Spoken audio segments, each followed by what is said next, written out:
Meja nih, Mas, meja. Ya. Mas Badai, kan kemarin rame pencipta lagu pada ngunggah soal bukti transfer dari Wami. Mungkin dari ada juga artis yang mendapatkan ratusan juta. Mungkin dari Mas Badai tanggapannya seperti apa, Mas? Ya kalau soal unggah mengunggah kan hak orang ya. Ya saya sih nggak ada masalah gitu, nggak ada masalah. Karena kan itu kan adalah kebebasan orang untuk mengunggah sesuatu. Tapi perlu diingat yang sedang diperjuangkan ini kan bukan sekedar nilai yang besar. Ya kan, yang sedang kita perjuangkan ini kan masa depan perubahan metode pembayaran dari performing rights yang sedang kita perjuangkan. Ya. Jadi kalau yang diunggah itu kan sebenarnya itu kan ada unsur digitalnya juga, ya. Terus ada unsur overseas-nya kalau nggak salah ya, di pemakaian lagu-lagu Indonesia di luar negeri. Terus ya sekitar itulah digital dan overseas gitu. Terus ya saya kalau misalkan memang di posting sama penyanyi-penyanyi sama anggota Wami ya silakan aja. Saya nggak ada masalah dengan postingan tersebut. Yang saya menjadi masalah adalah apakah postingan-postingan tersebut itu bisa jadi solusi, ya kan, untuk pencipta-pencipta lagu yang tidak seberuntung mereka-mereka yang memposting. Kan mikirnya kan harus jangan pendek juga mikirnya gitu kan. Apakah dengan postingan tersebut bisa merubah nasib mereka-mereka yang tidak beruntung? Kan tidak. Karena kan sifatnya kan transferan itu kan sifatnya ke pribadi masing-masing. Nah, makanya yang saya bilang adalah ketika kita nanti mau berjuang ke depan ini, kita mau berjuang untuk keseluruhan, di mana semua pencipta lagu tidak ada lagi yang ngeluh dapatnya cuma 5 juta gitu kan, yang dapatnya cuma 2 juta, tiba-tiba ada yang dapatnya ratusan juta, ya kan. Jadi ya kita berusaha untuk berjuang ke depan, bukan untuk short term aja. Tapi mungkin Mas Badai banyak juga yang memberitahukan mereka dapat royalti sekian gitu dari Wami atau dari LMKN atau dari AMK gitu. Mas Badai sendiri kira-kira kalau boleh bocoran dapat berapa sih Mas Badai? Waduh, saya nggak posting loh. Iya, cuman kan kita juga pengen tahu sih. Saya lumayan lah, saya lumayan. Yang pasti tidak ratusan juta, masih puluhan juta ya. Dan itu sesuai kan maksudnya mungkin juga Mas Badai juga punya datanya sendiri gitu. Atau apakah sesuai gitu dari perhitungannya itu seperti apa sih? Berusaha disesuaikan aja. Ya mau gimana? Iya. Karena transfernya kan nggak ada laporan. Iya betul. Iya kan transferannya aja nggak ada laporan. Iya. Ya gimana mau tahu gitu. Ya kita sesuaikan aja. Iya berarti puas lah ya dengan segitu mungkin atau mungkin kurang gitu. Sejauh ini kalau saya dari unsur digital memang plafon yang pernah saya terima tuh antara sekian, antara angka-angka itu. Tapi kan yang saya bicarakan kan saya lebih seneng kalau saya juga dapat dari performing rights-nya gitu. Makanya kan dari tadi saya ngomong nih, artinya yang saya incer nih sebenarnya performing rights-nya, karena sebenarnya performing rights saya itu kalau mau dikolek dari lagu-lagu saya ini itu nilainya sangat besar harusnya. Karena ya band saya aja, mantan band saya aja masih bawain lagu saya sekarang. Itu aja kan udah ketahuan berapa yang harus dibayar kalau laporannya benar. Penyanyi-penyanyi Indonesia yang saya ciptain lagunya masih beredar di mana-mana. Itu kan bisa dicak juga berapa. Terus saya main manggung pribadi gitu. Ya memang meskipun belum banyak tapi ada yang bisa dikoleksi dari situ. Belum lagi di karaoke, belum lagi di YouTube, belum lagi di mana gitu. Kan harusnya untuk performing rights lagu-lagu saya harusnya bisa lebih gede daripada digitalnya. Berarti angkanya ini cukup timpang ya Mas antara mechanical dan performance yang sekarang. Iya, karena kan nggak ada breakdownnya. Kita kan nggak tahu ini breakdownnya gimana nih. Saya misalkan dapat 10 juta gitu. Breakdownnya gimana gitu kan? Konsernya berapa, overseas-nya berapa, digitalnya berapa? Kan saya nggak tahu.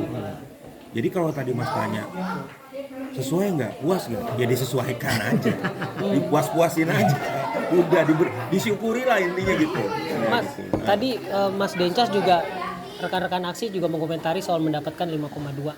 Ada option out Maksudnya itu seperti apa Mas untuk? Jadi opsi out itu sebenarnya sih kita kita kan memang concernnya ke penagihan live performance. Iya. Kita menilai LMK belum punya metode yang memadai, ya, sehingga laporan-laporannya juga bisa dianggap tidak relevan dengan pendapatannya. Kemudian juga metode yang mereka pakai juga masih manual. Makanya kita mau mengajukan adanya option out ini. Khusus untuk live performance aja. Kalau yang lain sifatnya digital, oke, kita nggak apa-apa. Kita masih bekerja sama dengan LMK. Tapi dengan option out ini kan kita ingin supaya live performance ini dirubah metode teknologinya menjadi direct license. Di mana pencipta lagu bisa terima langsung. Ya kan? Di situ bisa kita lihat perbedaannya. Dengan manual sistem dan online sistem, banyakan mana dapatnya? Karena kan terus terang, artis itu kan jadwalnya terjadwal. 1 bulan mainnya berapa belas kali, berapa puluh kali, tempatnya udah jelas. Sementara event organizer kan berganti-ganti, ya kan?